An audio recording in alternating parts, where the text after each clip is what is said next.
focus.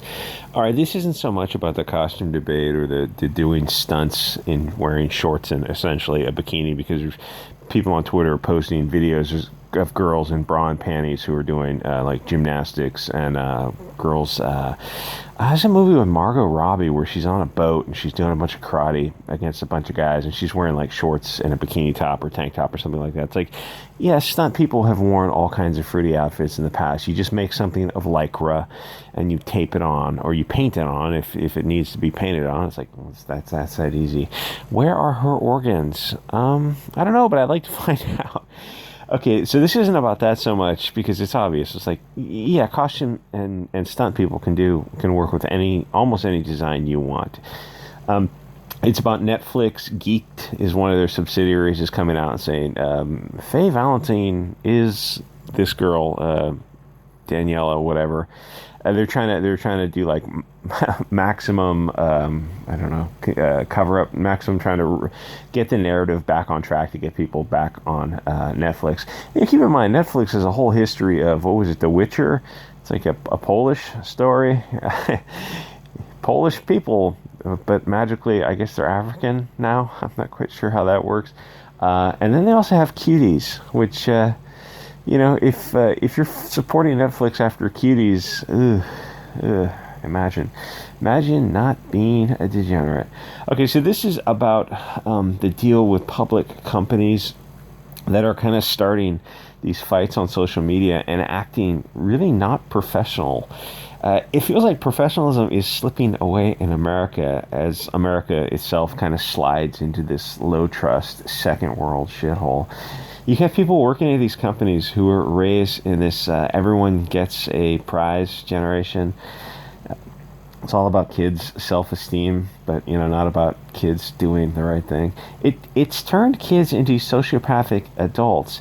It's like the good times, soft man, hard times, hard man. It's just an endless cycle, and now we're headed for the next civil and World War III. That is an abomination. One tiny little facet of the crystal of man's eternal struggle with the demons is the rise of incivility and erosion of standards. And I don't think I'm overthinking this. Companies are doing things on social media. It's like kids are working the keyboards. The Gina Carano thing was just one example. Adults aren't acting like adults. They're acting like children having temper tantrums. They never pause to say, oh, I'm a representative of this company. I should try to divest myself of emotions and act cool and competent because I'm representing someone who's not me. This isn't my personal account. But that kind of went out the window a few years ago. Maybe TDS had something to do. Trump Derangement Syndrome had some involvement there. So Netflix has got this live action Cowboy Bebop thing, and the girl playing Faye Valentine she's just not the right body type. She's good looking, but she's flat-chested, like really flat-chested, and she's got kind of fat legs. She needs to just cut carbs for a few months and drop like 10 pounds of fat. And at least she would have been petite, and that would have been something. But I mean, she really doesn't have the upper body for the role. But it's like, at least get rid of the lower body fat. Her legs are just too fat, so she can't wear the costume. She claims her vagina slurped up the costume, which is kind of a weird flex, and it's not something I would brag about. I have an insatiably hungry snatch that just eats fabric. And there's a lot of this kind of response, too. It's like, I'm sorry you won't get to see your skimpily cladded anime waifus in the movie. But that's what the character was. You're saying you're changing the character, and then you're attacking the people who are saying, oh, I want to see what I saw in the comic book. Yes, I know it's not a comic book. And then the cartoon. I want to see that in the live action. Otherwise, like, why are you bothering to make a live action when the 2D representation looked so good? She did an Instagram video where she apologized essentially for being not ugly, but just having her lack of chest departments. But she was sort of cunty about the video, and she knows she's not right for the role, but she's not some huge in-demand actor. I was trying to think of a huge in-demand actor in current year, and I realized I probably couldn't think of one. My stuff is mainly from the 90s when Brad Pitt was a big actor.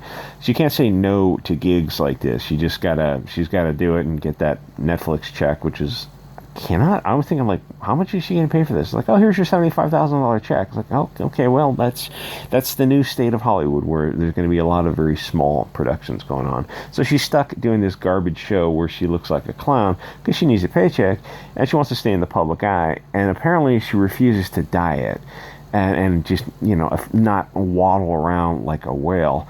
Fat actors really annoy me. You're paid to look good.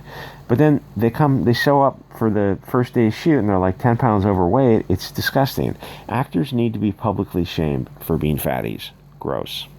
This chick is fine for other roles, but Faye Valentine needed like a 20-year-old Angelina Jolie or Jennifer Love Hewitt or even Cameron Diaz, who's, I know, doesn't have the tits for the role, but she was cute enough in the 90s that it kind of didn't matter. She could pull off that really cutesy stuff. So people are laughing at her as the choice of Valentine and her cringy video that she did make another video I'll show at the end. It actually surprised me because she had a sense of humor, which in itself is a weird change in public figures who are dealing with the public without the intermediary, because a lot of actors are narcissistic idiots who really should not be speaking to the public. They don't know how to speak because they've been kind of had smoke blown up their ass their whole lives, told they're great and they can do no wrong. It's like, well, those people are kind of lying to you because they know how to handle actors. But, the public forum is an entirely different thing. But social media has changed the game because it's allowing dumb actors to kind of show their ass in public. But dumb actors is sort of to be expected. But what I've been noticing on social media are the anonymous company representatives speaking like low IQ millennials, just idiots, as a representative of a company. Netflix came out and said that Danielle, what's her name, Pinata, is Faye Valentine, which seems like a needlessly antagonistic statement to make, or they're trying to rehab it, or I don't know what they're trying to do, because people look at her and her A-cups, and then at the original character, and obviously there's some bullshit going on here. The body is not even in the same universe, and the costume is different because she can't pull off the other costume. If you change so much about the character, why bother even making the show in the first place? And these people who are outraged on Twitter in support of it, they're not going to watch it. They didn't watch He-Man. They didn't watch all these things that they say they support. Oh, I would buy the hell out of that. No, you're virtue signaling for free on Twitter. Twitter doesn't cost you anything to retweet somebody and try to dunk on some Chad who says he wants a good-looking woman. But you're not going to support it. So no one's going to support it. But the companies see all this support for it on Twitter where it's free, and they think, oh, they're really in our corner. When it comes out, they're going to sign up for Netflix. No, they're not. They're just on Twitter having fun. It's like silicon-rich waters flowing through something. They replace all the atoms until the original object is transformed into something else.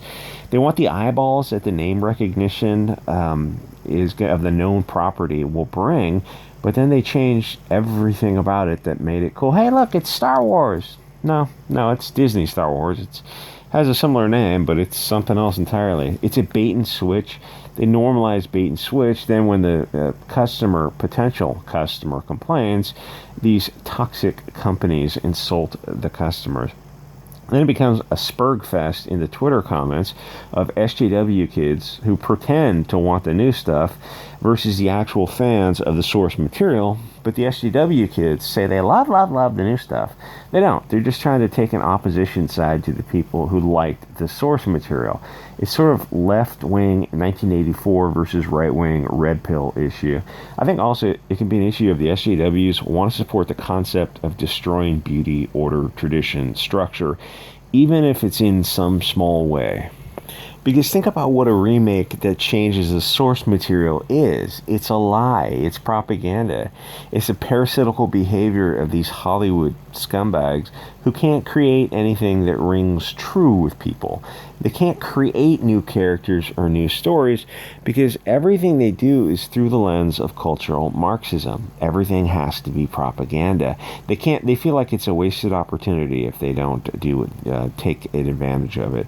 They can't use classic human stories because those are essentially nationalistic. Family, blood tribe, extended family, a nation built of your people. Those are things they abhor for the outgroup. Only they allow tribalism, which obviously is hypocritical and one of the reasons their stories fall to pieces.